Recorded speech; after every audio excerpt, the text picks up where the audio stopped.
नमस्कार दोस्तों, स्वागत है आपका हमारे यूट्यूब चैनल पे। आज हम बात करने वाले हैं प्रश्न उत्तर की उस सीरीज़ से जो फ्रंट ऑफिस एसोसिएट से संबंधित है। इस वाले पेपर में आपको जो आपका कौशल विकास वाले बच्चों का जो फाइनल एग्ज़ाम है, इसी से बहुत सारे क्वेश्चन आने वाले हैं। बाकी जो भी होटल मैनेजमेंट का कोर्स कर रहे हैं उनके लिए हर एक सेक्टर के लिए बहुत ज़रूरी है। आइए शुरू करते हैं। देखिए, पहला क्वेश्चन आपका है, कंसियार्ज इज़ ऑफ विच डिपार्टमेंट। इसका मतलब ये है कि कंसियार्ज किस डिपार्टमेंट से संबंधित है। कंसियार्ज एक पोस्ट है और किस विभाग से संबंधित, मतलब होटल के जो डिपार्टमेंट है वो किस डिपार्टमेंट के अंतर्गत कंसियार्ज आता है। तो आपके ऑप्शन है front office, housekeeping, food production और फूड एंड बेवरेज सर्विस।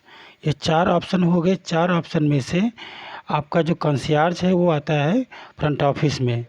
तो ये जो ए वाला है आपको ये आंसर आपका सही होगा। इसके लिए क्या है कि चारों डिपार्टमेंट की हायरार्की आपको अच्छे से आनी चाहिए, ठीक है। फिर आपका क्वेश्चन है, which of the following is not the function of front office. Which of the following is not the function of the front office.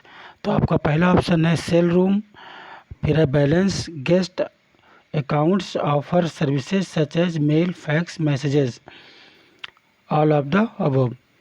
अब देखिए, सेल रूम क्या होता है, जो किसी चीज़ को बेचता है। जैसे अगर होटल की बात करें तो होटल में होटल का जो प्रोडक्ट है, चाहे उसके रेस्टोरेंट हो चाहे उसके रूम्स हो, इसकी सेल करने के लिए ये एक अलग सेल्स डिपार्टमेंट होता है।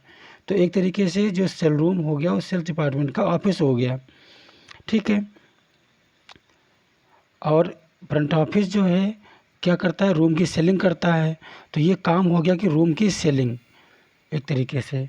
और फिर है आपका बैलेंस, गेस्ट अकाउंट, जो एक गेस्ट का अकाउंट है, जो अकाउंट ओपन होता है उसने कौन सी सेवाएं इस्तेमाल करी, किस रूम में रहा, जो सारे अकाउंट का मेंटेनेंस है वो एक कार्य हो गया। और दूसरा offer services such as mail, fax, messages, मतलब गेस्ट को वो सेवाएं प्रदान करना जैसे कि उसका ईमेल है, फैक्स है, मैसेजेस हैं। आप फ्रंट ऑफिस में अगर आप काम करते हो तो आपका एक तरीके से जैसे कोई मेल आता है तो आपको मेल को भी गेस्ट को फॉरवर्ड करनी पड़ती है, कोई फैक्स आता है या कोई मैसेज आता है। तो हमारे यहाँ फ्रंट ऑफिस में मैसेज बॉक्स होता है और उससे क्या होता है कि हमें वो गेस्ट को सारी ट्रांसफ़र करनी पड़ती हैं समय के हिसाब से, ठीक है। तो ये जो रूम को बेचना, जैसे ये पहला वाला हो गया रूम का बेचना, और दूसरा हो गया अकाउंट को मतलब मैनेजमेंट करना अकाउंट का, और दूसरा हो गया कि कोई मेल है, फैक्स है, मैसेज है तो वो गेस्ट को देना। तो इसमें से लिखा है कि नॉट द फंक्शन, मतलब कौन सा कार्य फ्रंट ऑफिस का नहीं है। तो एक तरीके से इसमें ये माना जा सकता है कि बैलेंस गेस्ट अकाउंट, ठीक है, ये वाला आपका आंसर सही है। कि इसमें से जो ये है कि बी ऑप्शन यही आपका राइट आंसर माना जाएगा। क्वेश्चन नंबर 3 है, guest who arrive a hotel without a reservation. ऐसे गेस्ट जो होटल को आते हैं, और इसमें क्या हो गया आना, अराइव्स होटल विदाउट मतलब बिना रिजर्वेशन, रिजर्वेशन के बिना जो होटल में आते हैं ऐसे गेस्ट को हम क्या कहते हैं। पहला आपका reservation guest, walk in guest, online reservation और क्या कंफर्म रिजर्वेशन। अब देखिए क्वेश्चन क्या कह रहा है आपसे, क्वेश्चन ये कह रहा है जो गेस्ट है वो बिना रिजर्वेशन कराए आता है, ठीक है, बिना रिजर्वेशन कराए। तो रिजर्वेशन गेस्ट वो कराएगा। ऑनलाइन रिजर्वेशन मतलब कि गेस्ट किसी पोर्टल की वेबसाइट के माध्यम से, नेटवर्क के माध्यम से, नेट के माध्यम से, इंटरनेट के माध्यम से उसने रिजर्वेशन कराया है। कंफर्म रिजर्वेशन क्या होता है, जब रिजर्वेशन कराने के दौरान गेस्ट अपना एडवांस पेमेंट कर देता है, क्या करता है, एडवांस पेमेंट कर देता है। और जब एडवांस पेमेंट करता है तब हो जाता है कन्फर्म्ड रिजर्वेशन। तो इसके हिसाब से क्वेश्चन कह रहा है कि विदाउट रिजर्वेशन जो गेस्ट आते हैं तो वो हो गया हमारा वॉक इन। ये जो बी ऑप्शन है आपका राइट आंसर है। फिर है आपका question number 4, always greet the guest with, मतलब ऑलवेज का मतलब क्या होगा, सदैव ग्रीट मतलब अभिवादन करना चाहिए, और द गेस्ट अपने मेहमान का अभिवादन कैसे करना चाहिए, सदैव कैसे करना चाहिए। तो ए आपका स्माइल है, बी आपका एंगर है, सैड है, क्लेवर है। तो स्माइल का मतलब हुआ मुस्कुराहट के साथ में, एंगर का मतलब हुआ गुस्सा के साथ, सैड का मतलब हुआ दुख के साथ में, क्लेवर का मतलब हुआ चालाकी के साथ में। तो इसका मतलब ये है कि हमें अपने मेहमान का जो अभिवादन है वो मुस्कुराहट के साथ में करना चाहिए, चेहरे पे हमेशा स्माइल होनी चाहिए। ठीक है। फिर आपका क्वेश्चन है the head of front office department is, front office department का हेड कौन होता है। ठीक है, ये सिंपल सेंटेंस है। तो इसमें आपका एग्जीक्यूटिव शेफ जो किचन का होता है, लॉबी मैनेजर जो फ्रंट ऑफिस की लॉबी का इंचार्ज होता है, फ्रंट ऑफिस मैनेजर पूरे फ्रंट ऑफिस डिपार्टमेंट का वो मैनेजर होता है, और एचआर मैनेजर तो आपका पूरे होटल में होता है कि वो सभी स्टाफ की सिलेक्शन प्रोसेस करवाएगा, है ना, वैकेंसी निकालेगा, इंटरव्यू लेगा, करेगा। तो इस तरीके से देखा जाए तो फ्रंट ऑफिस से दो लोग एसोसिएट हैं, एक लॉबी और दूसरा front office manager. Front office manager के अंडर में लॉबी मैनेजर काम करता है, और जो फ्रंट ऑफिस मैनेजर है ये पूरे फ्रंट ऑफिस डिपार्टमेंट का हेड होता है। तो इसकी वजह से आपका ऑप्शन नंबर सही हुआ सी। ठीक है। तो उसके बाद आपका क्वेश्चन है A type of room is always adjoining to the swimming pool or has a private pool attached to the room known as। अब इसमें ये कह रहा है कि आपका जो रूम है, ठीक है, अ टाइप ऑफ रूम, एक रूम, एक ऐसा रूम जो ऑलवेज एडजॉइनिंग मतलब पास रहता है, जुड़ा रहता है स्विमिंग पूल से, तो स्विमिंग पूल के आसपास स्थित होता है, and has a private pool, जिसमें प्राइवेट पूल भी होता है, attach to the room known as. ठीक है, या तो वो रूम स्विमिंग पूल के पास में होगा, या एक रूम के लिए कोई प्राइवेट पूल होगा, ठीक है, नहाने के लिए। तो ऐसे रूम को क्या कहते हैं। तो इसमें आपका ऑप्शन सही है ए वाला कबाना। ठीक है, थोड़ा फास्ट करते हैं क्योंकि क्वेश्चन बहुत ज़्यादा है, समय कम समय में हो जाए। Quality of front office personnel are, आपका ये quality of front office personnel are, इसका मतलब ये हुआ कि फ्रंट ऑफिस का जो स्टाफ है उसमें क्या क्या गुण होने चाहिए। ठीक है, तो पहला ऑप्शन कहता है कि ऑलवेज हैव अ स्माइल, हमेशा आपके चेहरे पे मुस्कुराहट होनी चाहिए। दूसरा कहता है कि firm eye contact with the guest, मतलब अपने गेस्ट के साथ में दृढ़तापूर्वक अपना आँखों से संपर्क बनाना चाहिए, या आई कांटेक्ट आपका अच्छा होना चाहिए। फिर है गुड कम्युनिकेशन स्किल, बातचीत करने का तरीका आपका अच्छा होना चाहिए। फिर आपका है ऑल द अबव। तो अगर फ्रंट ऑफिस पर्सनल है, फ्रंट ऑफिस का स्टाफ है, एक तरीके से कोई गेस्ट जब होटल में आता है तो एक गेस्ट पहली बार ही कांटेक्ट करता है एक ऐसे स्टाफ से जो फ्रंट ऑफिस में काम करता है, तो ये सारी क्वालिटी उसके अंदर होनी चाहिए। तो इसकी वजह से आपका ऑप्शन सही है डी। ठीक है, qualities of front office personnel are all the above, मतलब स्माइल भी होनी चाहिए, और अच्छा संपर्क भी होना चाहिए, आंखों का आई कांटेक्ट अच्छा होना चाहिए, और कम्युनिकेशन स्किल भी अच्छी होनी चाहिए। यही क्वेश्चन आपके वाइवा में भी आएंगे, तो इनको थोड़ा ध्यान से पढ़िए आप। फिर आपका चौथा क्वेश्चन है European plan on the tariff is known. ठीक है, टैरिफ में जो यूरोपियन प्लान लिखा होता है उसका मतलब क्या होता है। अब देखिए, सबसे पहले आपको समझना होगा कि टैरिफ क्या होता है। तो टैरिफ वो होता है जैसे आपका मेन्यू होता है, तो मेन्यू क्या होता है, ये खाने की डिश का होता है ना। मेन्यू में क्या होता है, खाने का नाम लिखा होता है, उसका पैसा लिखा होता है। और जो टैरिफ होता है, टैरिफ में होटल के रूम लिखे होते हैं और रूम का रेट लिखा होता है, समझ गए, और क्या क्या फैसिलिटी मिलेंगी वो लिखी होती हैं। तो एक तरीके से खाने वाला मेन्यू हो गया, और रूम लिखा और रूम का रेट लिखा हुआ है एक रात का, तो वो क्या होता है, टैरिफ होता है किसी होटल का। अब जो बात करते हैं प्लान की, तो प्लान कई प्रकार के होते हैं। प्लान मीन्स एक तरीके से आप समझ लीजिए कि पैकेज होते हैं, पैकेज होते हैं। तो ये जो पैकेज हैं वो टैरिफ में जो होते हैं पैकेज, तो उसमें से जो यूरोपियन पैकेज होता है, जो यूरोपियन प्लान पैकेज होता है, उसमें क्या होता है। तो इस तरीके से इसके हिसाब से आपका जो प्लान हुआ वो कौन सा हुआ, रूम ओनली। ठीक है, आपको यूरोपियन प्लान में रूम ओनली आता है, और फिर आपका आएगा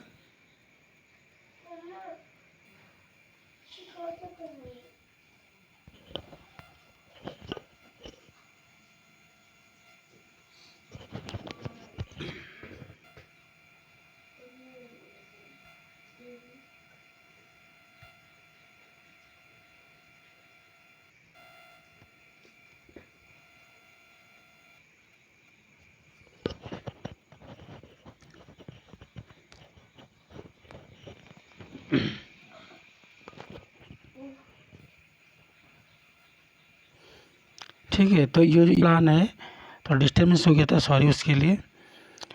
तो यूरोपियन प्लान है तो वो आपका आएगा रूम ओनली। यूरोपियन प्लान के अलावा जो आपको पढ़ाए गए थे वो क्या था, एक था आपका अमेरिकन प्लान, है ना, एक था आपका अमेरिकन प्लान।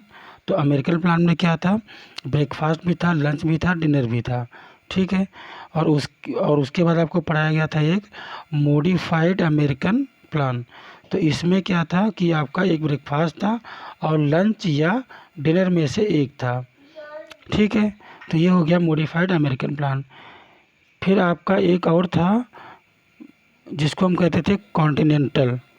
कॉन्टिनेंटल, जो कॉन्टिनेंटल प्लान था उसमें क्या था, रूम था, और रूम के साथ में आपका कॉन्टिनेंटल ब्रेकफास्ट था।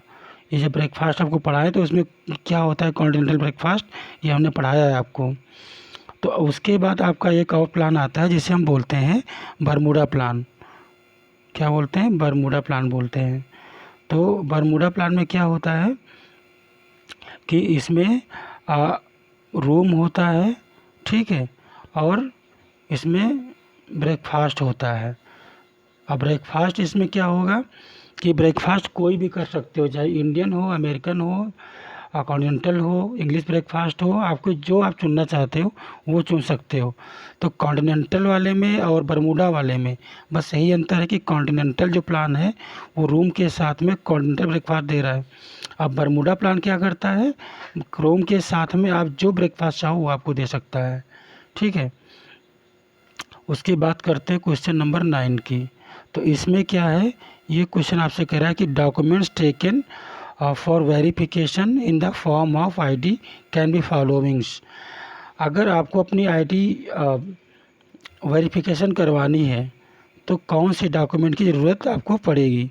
तो डॉक्यूमेंट क्या क्या लगेंगे आपकी वेरिफिकेशन, भाई आपको अपनी एक तरीके से अगर आईडी प्रूव करनी है, ठीक है, आईडी आपको प्रूव करनी है, तो इसमें से कौन कौन से डॉक्यूमेंट आपको चाहिए होंगे।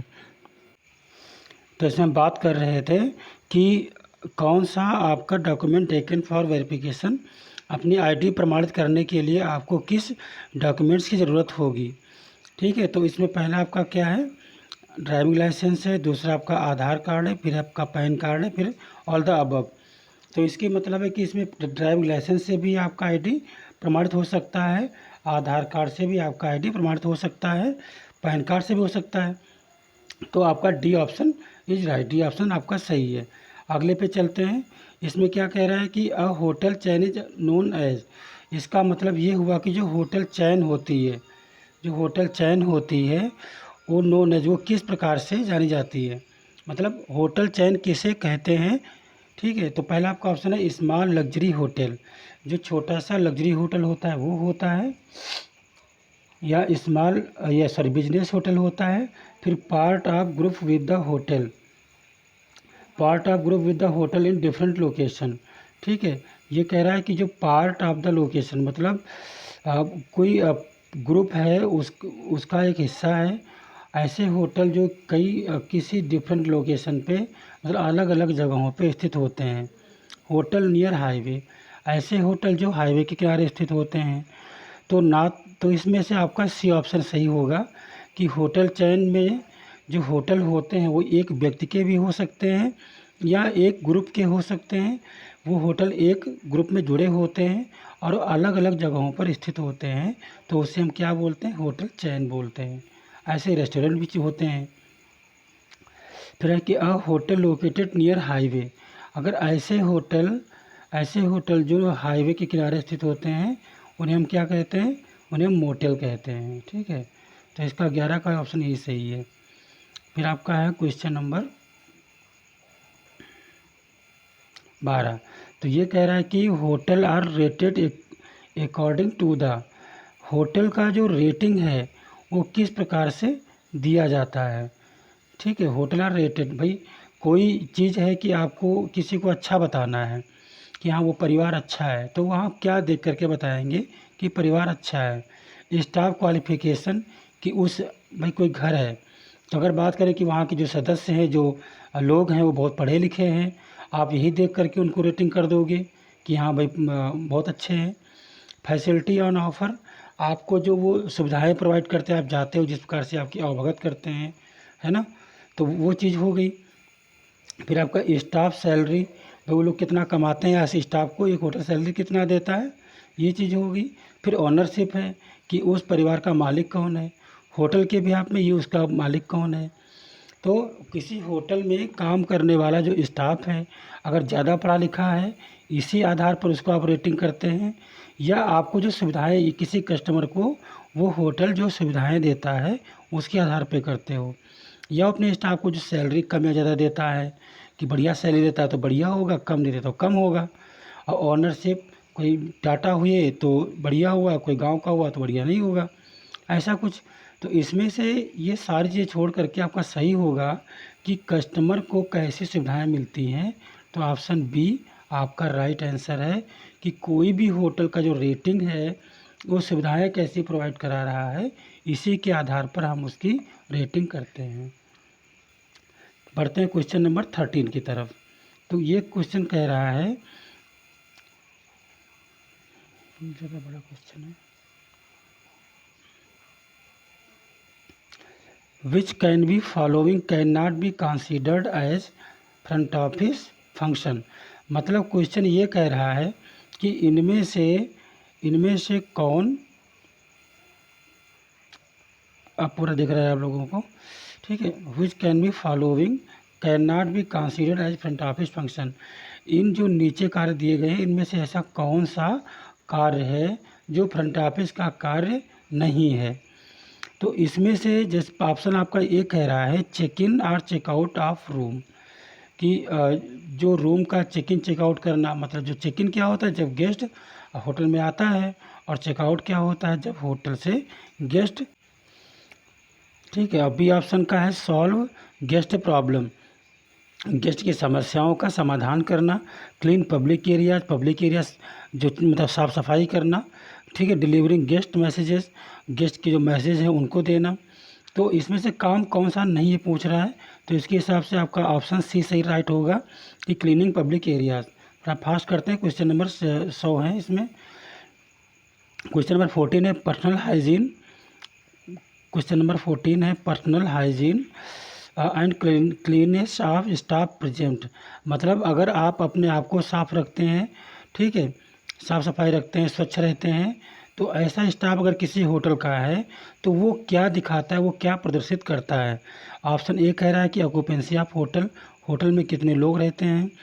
अतः हार्मफुलनेस ऑफ बैक्टीरिया, कि बैक्टीरिया कितना हानिकारक है, ये प्रदर्शित करता है। या इम्पोर्टेंस ऑफ वॉशिंग हैंड, हाथ धोने का महत्व क्या ये दिखाता है। या स्टैंडर्ड ऑफ द इस्टेब्लिशमेंट। तो इसके हिसाब से, क्वेश्चन के हिसाब से आपका डी राइट आंसर होगा। इसका मतलब ये है कि एक जो संस्थान है, एक जो बिल्डिंग होती है, एक जो कंपनी है, उसका स्टैंडर्ड क्या है। अगर उसका स्टाफ साफ़ सुथरा और मतलब स्वच्छ रहता है तो इसका मतलब यही हुआ कि उस कंपनी का स्टैंडर्ड क्या है। ठीक है। क्वेश्चन नंबर 15 है a guest who leave the hotel without paying the bill.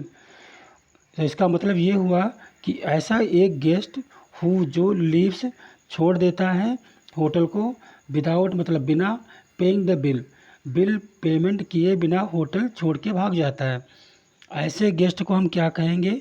तो आपका क्वेश्चन ये राइट है, स्कीपर। ठीक है, पूरा डिस्कशन हम किसी और दिन कर लेंगे, अभी पेपर सॉल्व कर लें। ठीक है, फिर क्वेश्चन नंबर 16 है what is blackout date. What is blackout date, तो इसका मतलब ये कि ब्लैकआउट डेट क्या होता है। तो इसके हिसाब से specific date in which hotel is sold out, कि ऐसा एक दिन जिस दिन सारा होटल के रूम बिक जाते हैं। बी ऑप्शन कहता है when there is no sun in sky, ऐसा एक दिन जब सूरज आसमान में ना आए। ठीक है, when there is no guest in hotel, ऐसा एक समय जब गेस्ट, कोई भी गेस्ट एक गेस्ट होटल में ना हो। When there is strike in the hotel, जब होटल में हड़ताल चल रही हो। तो आपका ऑप्शन सी सही है कि ऐसा तारीख जिसमें एक भी गेस्ट होटल में ना हो, उसे हम ब्लैक आउट डेट बोला जाता है। ठीक है, क्वेश्चन नंबर आपका 17 है, व्हाट इज़ अर्ली डिपार्चर। ठीक है, अर्ली का मतलब होता है जल्दी, और डिपार्चर तो डिपार्चर होता ही है। तो अर्ली की बात करें तो आपको जो समय हमने बताया है, या जो आपके सर ने समय बताया होगा चेक इन और चेकआउट का एक स्टैंडर्ड टाइम, हम सारे होटलों की बात नहीं कर रहे कि स्टैंडर्ड टाइम जो होता है होटल इंडस्ट्री का, वो होता है 11 AM जो होता है ना, वो होता है चेकआउट का। ठीक है, चेकआउट का होता है। और अगर हम चेक इन की बात करें तो वो होता है कितना, 12 बजे। ठीक है, 12, तो मतलब जो सुबह 11 बजता है उस वहाँ तक जो गेस्ट है चेकआउट कर सकता है, और उसके बाद 1 घंटे के बाद 12 बजे से गेस्ट जो है तो रूम लेना शुरू कर सकता है।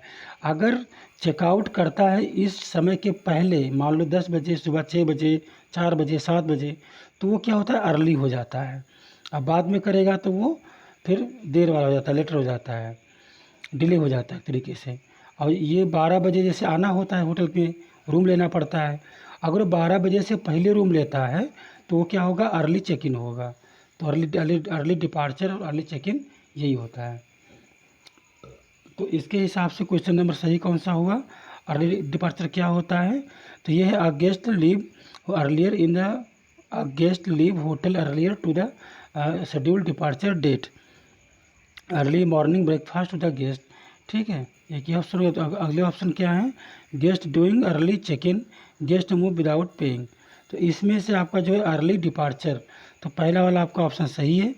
ठीक है, पहले ऑप्शन को आप लिख लीजिए कि हाँ भाई अर्ली डिपार्चर में से होता है a guest who leave hotel earlier to that schedule departure, जो होटल का शेड्यूल डिपार्चर होता है उसके पहले होटल जो है रूम छोड़ देता है, मतलब जो गेस्ट है वो होटल छोड़ देता है। फिर आपका है question 18 number, good customer care all about, मतलब जो एक अच्छा कस्टमर केयर होता है वो कैसा होता है। नॉर्मल से क्वेश्चन है फ्रंट ऑफिस के लिए। तो इसमें हम ये कहना है कि मतलब है कि गुड कस्टमर केयर, जो अच्छा कस्टमर केयर होता है वो कैसा होना चाहिए। Giving services focused on customer need, ऐसी सेवाएं प्रदान करना जो कस्टमर की आवश्यकताओं पर केंद्रित हों। बी कहता है आ सर्विस विद स्माइल, आपको अपनी सेवाएं स्माइल के साथ में देनी है। सी कहता है लिसनिंग टू द गेस्ट, आपको गेस्ट को सुनना है। And taking giving them right options, आपको उनको राइट ऑप्शन देना है। अब इसमें कहता है ऑल द अबव, ठीक, ऊपर के सभी। तो गुड कस्टमर केयर के ये सारे गुण हैं, ये सारी क्वालिटीज़ हैं। तो इसमें से आपका डी ऑप्शन सही हो जाएगा। ठीक है, फिर आपका क्वेश्चन नंबर 19 है, what is means of international tourist. What is means of international tourist, मतलब जो अंतर्राष्ट्रीय यात्री होता है इसका मतलब क्या होगा। तो अंतर्राष्ट्रीय का मतलब क्या होता है कि जो एक देश से दूसरे देश में जाए, सिंपल सी बात। तो ऑप्शन ए कहता है a guest coming from another country, एक ऐसा मेहमान जो दूसरे देश से आता है। बी कहता है a guest coming from different state, एक ऐसा मेहमान जो दूसरे राज्य से आता है। A guest going to Goa, एक मेहमान जो गोवा जा रहा है। A guest going to airport, जो एयरपोर्ट जा रहा है।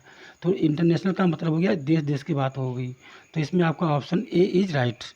ठीक, फिर आपका क्वेश्चन नंबर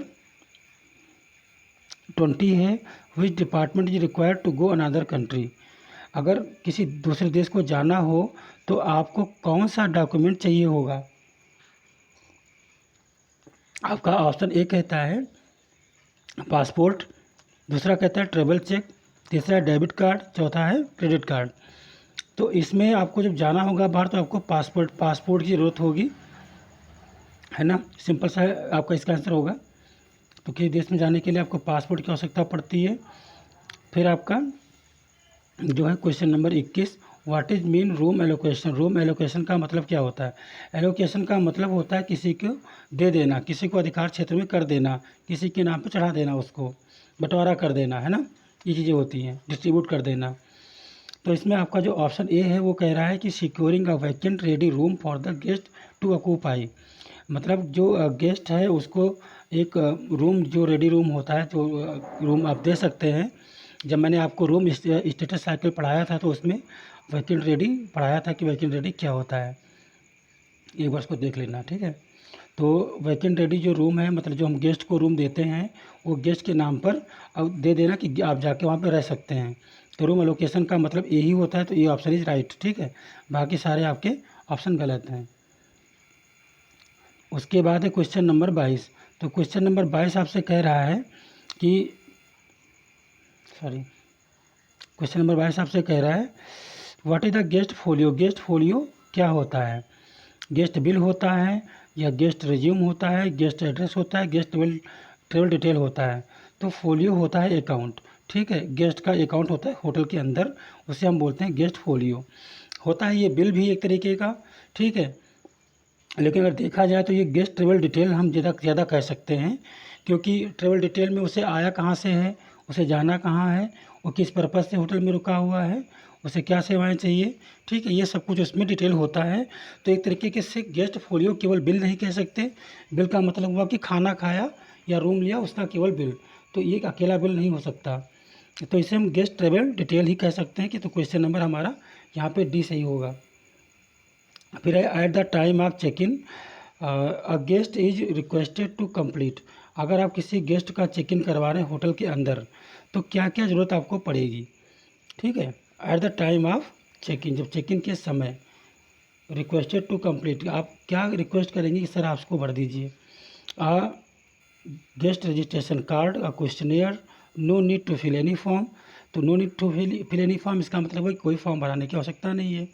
क्वेश्चनियर होता है, बहुत सारे क्वेश्चन होते हैं, उसके आपको आंसर देने होते हैं। तो इस क्वेश्चन के हिसाब से आपको आपका ए ऑप्शन सही है, ठीक है। जो जीआरसी फॉर्म है ना, ये आपको भरवाना है। तो जीआरसी फॉर्म का फुल फॉर्म क्या हुआ? गेस्ट रजिस्ट्रेशन कार्ड, जो आपका ऑप्शन नंबर ए है। तो option number A is right, है ना, इसको आप कर लीजिएगा।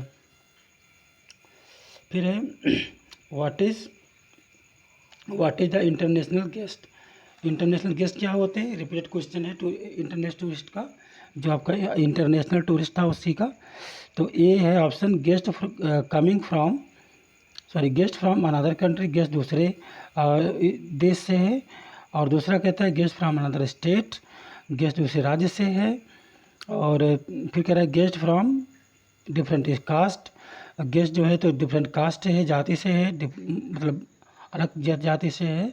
Guest from different religion, guest अलग धर्म से है। तो इंटरनेशनल गेस्ट वही होता है जो दूसरे देश से आता है। तो ऑप्शन ए आपका राइट हो जाता है यहाँ पे। फिर है कि a special form filled for foreigner guest, एक ऐसा विशेष फॉर्म होता है जिसे केवल विदेशी गेस्ट ही भरते हैं, मतलब जो विदेश से आते हैं। वो कौन सा है? तो वो आपका सी फॉर्म है, ठीक है, ये आपका राइट आंसर है। और उसके बाद क्वेश्चन नंबर आपका 26 है। तो 26 क्वेश्चन ये कहता है, अच्छा क्वेश्चन बड़ा है, एक मिनट थोड़ा सा जूम कर देते हैं इसको। तो द क्वेश्चन नंबर 26 है the report that indicates which room are occupied and which guest are expected to check out the following day is called. मतलब इसका मतलब कहना है the report that indicates which room are occupied, एक report जो indicate आपको दिखाती है कि कौन सा रूम भरा हुआ है, किस रूम में गेस्ट रुका हुआ है। And which guest are expected to check out, और ऐसा कौन सा रूम है जिसमें गेस्ट आपका मतलब जाने वाला है, ठीक है, चेकआउट करने वाला है। तो वो कौन सी रिपोर्ट होती है? वो होती है ऑक्यूपेंसी रिपोर्ट, ठीक है। रजिस्ट्रेशन रिकॉर्ड में तो वो कहाँ से आया है, किस पर्पज़ से ये चीज़ें होती हैं। ऑक्यूपेंसी रिपोर्ट जो होता है तो उसमें क्या होता है कि यही चीज़ होती है कि कौन सा ऑक्यूपाइड है, कौन सा चेकआउट होने वाला है, कि इसमें कौन सा गेस्ट रुका हुआ है, कौन सा स्टेटस है गेस्ट का, वीआईपी है, कौन सा है, ठीक है। सी नंबर आपका हाउसकीपिंग स्टेटस रिपोर्ट है। तो इसमें हाउसकीपिंग का स्टेटस होता है कि रूम रेडी है कि नहीं है, रूम गंदा है ना, DND लगा हुआ है, OO है, ये सारी चीज़ें। फिर क्वेश्चन नंबर डी है room question option number D है रूम स्टेटस डिस्क्रिपेंसी रिपोर्ट।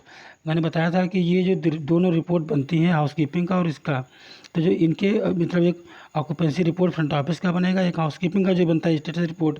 तो इसके जो बीच का जो अंतर होता है ना, अंतर को दिखाने के लिए कौन सा रिपोर्ट बनता है, डी वाला बनता है आपका। ठीक है। फिर आपका है 27 number question, which of the following front office form typically contain personal guest data, the length of stay and the method of entitlement. तो इसका मतलब ये हुआ कि विच of the following front office form, इनमें से कौन सा फ्रंट ऑफिस का फॉर्म है typically content personal guest data, जिसमें गेस्ट का पर्सनल डेटा होता है, और लेंथ ऑफ स्टे वो कितने दिन तक रुकेगा ये चीज़ मेंशन होती है, and the method of entitlement वो किस तरीके से पेमेंट करेगा और कैसे अपनी अकाउंट का सेटलमेंट करेगा। ठीक है, तो ये चीज़ें होती हैं। तो आपका ऑप्शन नंबर 1 है रूम रैक स्लिप गलत है, रजिस्ट्रेशन कार्ड गलत है, एक minute, information rack, credit card voucher, तो ये सारा आपका होता है रजिस्ट्रेशन कार्ड में, बी नंबर आपका सही है। क्वेश्चन नंबर 8 है कि फ्रंट ऑफिस के bar in front office stand for. देखो बार का फुल फॉर्म अलग अलग होता है, वकालत के लिए बार का फुल फॉर्म अलग अलग हो जाएगा, बार एसोसिएशन के लिए और फ्रंट ऑफिस के लिए यहाँ पूछा गया है। तो ये मत सोचना कि केवल बार का ही पूछा गया है। ठीक है, बार एक वकालत से भी संबंधित है, बार एक रेस्टोरेंट भी होता है जो आपको अल्कोहल देता है, और ये बार हो गया फ्रंट ऑफिस के लिए। ठीक है, तो बार होता है best available rate front office के लिए। ठीक है, तो यहाँ पे आपका ऑप्शन ए सही होगा। फिर क्वेश्चन नंबर 29 कह रहा है कि POS स्टैंड फॉर, जो POS मशीन होता है वो किस लिए होता है, मतलब क्या उसका फुल फॉर्म क्या होता है। तो आपका option number A is right, point of sale. जो आप देखते हैं ना कि जी बस में आप जाते हैं तो कंडक्टर के हाथ में होता है, टिकट काटता है आपका, बैंक में जाते हैं तो हमारा एक रखा होता है ना, दुकानों पे रखा होता है। तो POS मशीन होती है पॉइंट ऑफ सेल, इसको बोलते हैं। क्वेश्चन नंबर 30 आपका है PMS स्टैंड फॉर, जो PMS है, ठीक है, उसका मतलब क्या होता है, तो वो PMS का फुल फॉर्म क्या होता है, तो ये होता है प्रॉपर्टी मैनेजमेंट सिस्टम। ठीक है, आप जानते हैं कि जैसे ये जो कुछ सॉफ्टवेयर होते हैं जिनमें अगर होटल की बात करें तो होटल में जो कितने रूम हैं उनको कैसे सेल करना है सारा प्रॉपर्टी का डिटेल होगा। तो उसे वो प्रॉपर्टी मैनेजमेंट सिस्टम होते हैं, इनके अलग अलग सॉफ्टवेयर होते हैं, एक वीडियो अलग से बना देंगे कि सॉफ्टवेयर कौन कौन से होते हैं। ठीक है, PMS क्या होता है, property management system. Question number 30 है, उसके आगे जो है हम अगले वीडियो में डालेंगे। ये फ्रंट ऑफिस में 100 क्वेश्चन आते हैं एक पेपर में। ठीक है, ये 30 क्वेश्चन है और आगे का जो है 100 हम बाद में कराते हैं। तो तब तक के लिए धन्यवाद बने रहने के लिए, और चैनल को शेयर कीजिए, सब्सक्राइब कीजिए अगर आपको वीडियोज़ अच्छे लगते हैं। और हम और बनाने वाले वीडियोज़ हैं इस पर। अभी तो पेपर कुछ लोगों ने कहा कि हमारा पेपर होने वाला है कौशल विकास के का, और थोड़ा सा हमारी मदद कर दीजिए, तो इसलिए थोड़ा पेपर का सोल्यूशन चल रहा है। बाकी हर एक टॉपिक को ले करके हम अलग अलग वीडियोज़ बनाएंगे दोनों भाषाओं में। आपको जिस भी टॉपिक की वीडियो चाहिए आप कमेंट बॉक्स में नोट लिख सकते हैं। ठीक है, धन्यवाद।